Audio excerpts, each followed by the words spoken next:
La Team JG, conférence sportive en entreprise, vous présente cette interview. Bonjour à toutes et à tous. Nous continuons le portrait des présidents et présidentes de clubs, de districts. On part en direction de la Dordogne. Jonathan, bonjour. Bonjour. La première question, Jonathan, avant de parler de ton rôle de président, de parler de ton district, qui es-tu, Jonathan ? Eh ben, j'ai 34 ans. Je suis un jeune président puisque je suis, je pense, le plus jeune président de district de foot de France, en l'occurrence, nouvellement élu depuis le 22 juin 2024. Voilà, bénévole dans ma fonction. J'ai un travail à part entière à côté. Je suis directeur de la Ligue Nouvelle-Aquitaine du volleyball. Tu cumules deux postes et deux passions. Un poste en salarié et un poste en tant que bénévole dans le foot à 100%, tout à fait. Et d'où est venue cette idée de te présenter en tant que président du district de football ? Tu viens de nous le dire, tu es le plus jeune. Le volley, c'est mon travail. Le foot, c'est ma passion depuis tout jeune.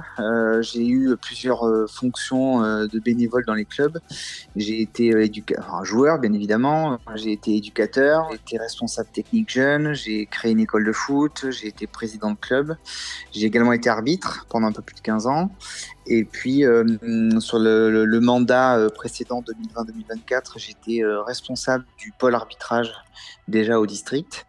Et puis, j'ai eu envie, en faisant le tour des clubs, en discutant, en étant un homme de terrain, je me suis rendu compte de plein de choses. Et j'avais envie de proposer des idées novatrices pour le football sur mon territoire et dans mon département. Donc, un peu plus d'un an et demi avant les élections, j'ai commencé à mûrir une réflexion. Et puis, un an avant les élections, j'ai soumis au club le fait de me présenter. Avec le résultat que l'on connaît le 22 juin aux alentours de midi. Voilà. Jonathan, c'est ton portrait, mais j'ai envie tu attises ma curiosité. Quelles sont ces propositions qui ont fait qu'on attribue le poste à quelqu'un de très jeune, un poste à responsabilité ? C'est quoi ta nouveauté par rapport aux autres candidats ? Je pense aujourd'hui une vision différente sur le fait qu'aujourd'hui le football a un vrai rôle à jouer. Et le sens de mon engagement, d'ailleurs c'est le slogan de campagne et qui est resté maintenant le slogan du district depuis ma prise de fonction, c'est un district au service des clubs.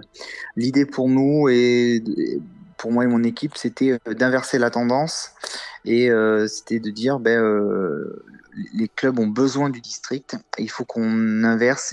C'est pas l'inverse. C'est pas le district qui décide de tout et puis les clubs sont là pour obéir.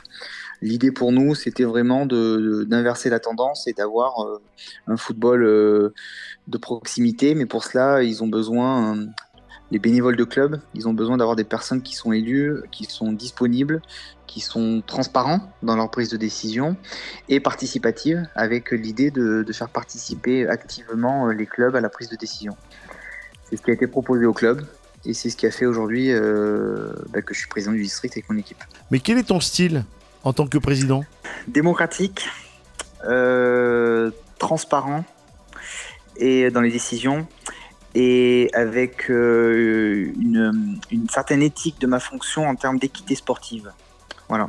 C'est-à-dire qu'aujourd'hui, aucune des décisions qui sont prises sont faites de manière dictatoriale. Elles font toutes l'objet d'un vote au sein de mon comité de direction. Et il y a une volonté de communication avec l'ensemble des acteurs, que ce soit les arbitres, les éducateurs, les dirigeants de club, les joueurs et les joueuses. Aujourd'hui, il n'y a aucune décision qui fait l'objet d'une décision très directionnelle, on va dire. Mais est-ce que tu sauras trancher au moment où il faut trancher ? Oui, bien sûr. Ah oui, mais quand il faut trancher, je tranche. Mais aujourd'hui, l'idée, c'est d'abord d'être avant tout transparent. Quand on prend des décisions, on les communique aussitôt. On n'attend pas qu'il y ait un procès-verbal qui sorte pour informer les clubs. Donc, lorsqu'on a une réunion du comité directeur, par exemple, le lundi soir, dès le mardi matin, les clubs sont au courant de la totalité des décisions qui ont été prises la veille. L'idée pour nous, c'est d'être totalement transparent. On n'a rien à cacher. Donc, aujourd'hui, j'ai un management... je dirais assez paternaliste, c'est-à-dire que j'écoute, je suis bienveillant, mais quand il faut prendre une décision, je tranche. Jonathan, dans tous les clubs, il y a un stade qui porte le nom d'une personne qui a marqué l'histoire du club local. Est-ce que vous, le district, votre bâtiment, est-ce que votre lieu porte le nom d'une personnalité ? On a une partie du bâtiment, donc on a plusieurs salles de réunion qui sont nommées au nom d'anciens bénévoles qui ont beaucoup œuvré pour le développement du football en Dordogne. Et on a notamment la moitié du bâtiment, aujourd'hui toute une aile, qui est nommée au nom de Patrick Matenet. L'inauguration a eu lieu au mois de septembre, donc c'est tout récent, puisque Patrick Matenet a été président du district pendant 16 ans consécutivement, jusqu'en 2020. Et donc, lors de ma prise de fonction, l'une de mes priorités a été de valoriser des bénévoles qui étaient encore vivants, puisque les hommages, c'est bien, mais moi, j'ai toujours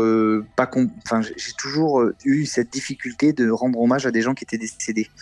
Et donc, je préférais rendre hommage à des personnes qui étaient encore vivantes pour justement qu'avec leur famille et leurs amis, ils puissent profiter de cet instant. Donc, c'est la raison pour laquelle on a valorisé au mois de septembre, lors de la réunion de rentrée des clubs, on a également fait une soirée inaugurale au nom de 2 anciens du coup bénévoles, Patrick Desmarais, qui a été secrétaire général du district et qui a œuvré plus de 30 ans pour le football dans diverses commissions au district, et Patrick Matenet, prend plus de 50 ans au service du football. Il est passé par toutes les casquettes et donc comme les deux étaient encore vivants, c'était l'occasion de leur rendre hommage.